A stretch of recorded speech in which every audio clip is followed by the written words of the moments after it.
Hi friends, welcome to share and vlog. இன்றைக்கி நம்ம share and விலாகில் மழைக்காலத்துக்கு ஏற்ற சூப்பரான குட்டி போண்டா எப்படி செய்கிறதுன்னு தான் இன்றைக்கி நம்ம பார்க்க போகிறோங்க. இது செய்கிறது ரொம்ப ரொம்ப ஈஸி தாங்க. 5 நிமிஷத்துக்குள்ளே இதை நம்ம செஞ்சு முடிச்சிடலாம். நீங்கள் எப்பவும் செய்கிற மாதிரி செய்யாமல் ஒரு தடவை இந்த மாதிரி ட்ரை பண்ணி பாருங்கள். ஒரு தடவை செஞ்சிங்கன்னா மறுபடியும் செய்வீங்க. அந்த அளவுக்கு டேஸ்ட் ரொம்ப அட்டகாசமாக இருக்குங்க.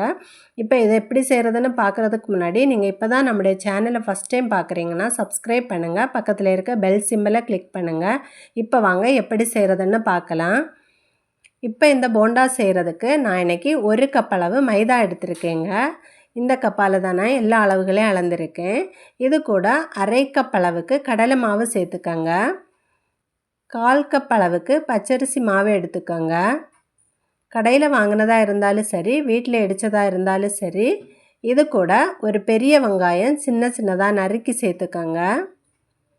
ஒரு பச்சை மிளகாய் சின்னதாக நறுக்கி சேர்த்துருக்கேன்.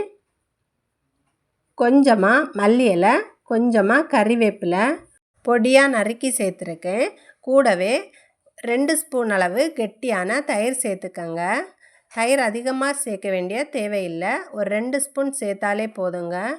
இதுக்கு தேவையான அளவு உப்பு சேர்த்துக்கோங்க. சேர்த்துட்டு எல்லாம் நல்லா கலந்து விட்டுக்கோங்க. இப்போ இதுக்கு தேவையான அளவு தண்ணி சேர்த்துக்கோங்க. தண்ணி கொஞ்சம் கொஞ்சமாக சேர்த்துக்கோங்க. போண்டா பதம் காமிக்கிறேன், அந்த அளவு தண்ணி சேர்த்துக்கோங்க. மாவோட அளவு கம்மியாக தான் சேர்த்துருக்கேன். ஆனால் போண்டா நமக்கு அதிகமாக கிடைக்கும். எவ்வளவு சாப்பிட்டாலும் சாப்பிட்டுட்டே இருக்கணும் போல் தோணுங்க. கண்டிப்பாக எல்லாருமே ட்ரை பண்ணி பாருங்கள். இப்போ பாருங்கள், இந்த பதத்தில் தான் நமக்கு மாவு இருக்கணும். உப்பு எல்லாம் செக் பண்ணிக்கோங்க. கடைசியாக ஒரு பிஞ்ச் அளவுக்கு ஆப்ப சோடா சேர்த்துக்கோங்க. இந்த மாவை கலந்ததுக்கப்புறமா சோடா சேர்த்து கலக்குங்க.